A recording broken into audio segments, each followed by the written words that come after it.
we would like love to just ride our four-wheelers around the camp and everything, and look for places that would be good for hunting, and look for where deer root and stuff a lot, and all that stuff. And it was so much fun.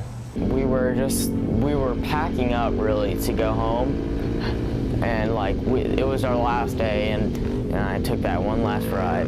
I don't really remember much. I mean, I remember like bunny hunting. We were like hunting rabbits and doves and like all birds in that area. All I know is I flipped off and I almost killed myself.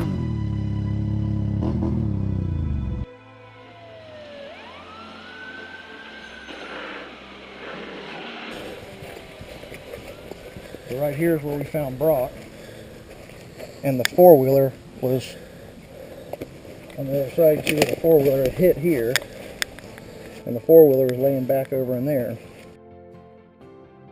On August 14, 2014, while on a hunting trip with family and friends, Brock Gwynn was in a severe four-wheeling accident. Every parent's worst nightmare phone call that he was, injured terribly and that he was being airlifted. Doctors told Gary and Monica Gwynn that there was no medicine that could heal a brain. Every time I think about his parents, I think to one of our first time that we met, where we sat down and kind of talked about his condition, and we weren't sure if he's going to make it, and if he does survive, how well he could be, and that he may not be the same child that they had before.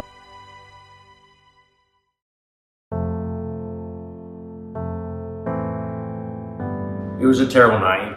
It's just a sight that you'll never forget. For 48 hours, the Gwynns didn't eat or sleep as they tried to wrap their heads around what had happened and what might happen to their boy. I mean, you're going through the most critical time of your lives, and life just stops, time stops.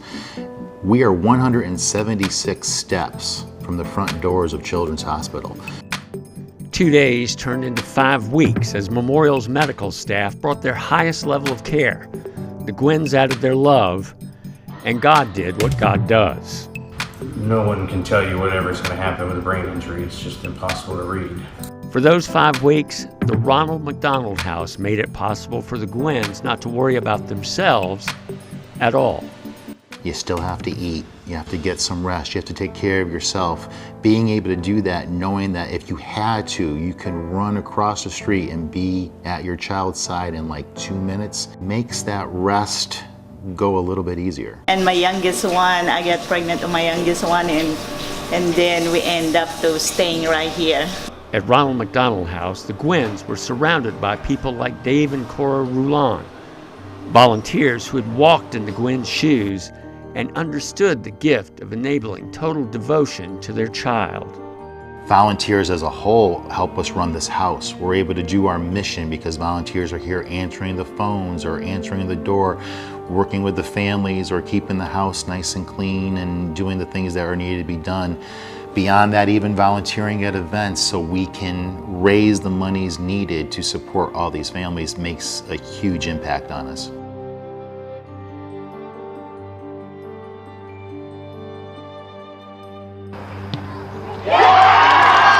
Fighting goal by Brock Gwynn. Today, Brock Gwynn is back on the soccer field, living independently and fully engaged in a life that no one could have imagined looking at his broken body and brain 5 years ago. For that, he can thank God, his family, his medical team, and the folks at the Ronald McDonald House who were there for him and will be there for you. And life changes just like that. Having that happen to you and just knowing that there are people out there from the staff, the mission, the board, the volunteers, the community that are there for you, and they don't know you, but they're going to do everything in their power to make sure that you and your family, and most importantly, your child gets through this time is just amazing. The Ronald McDonald House of the Coastal Empire, keeping families close.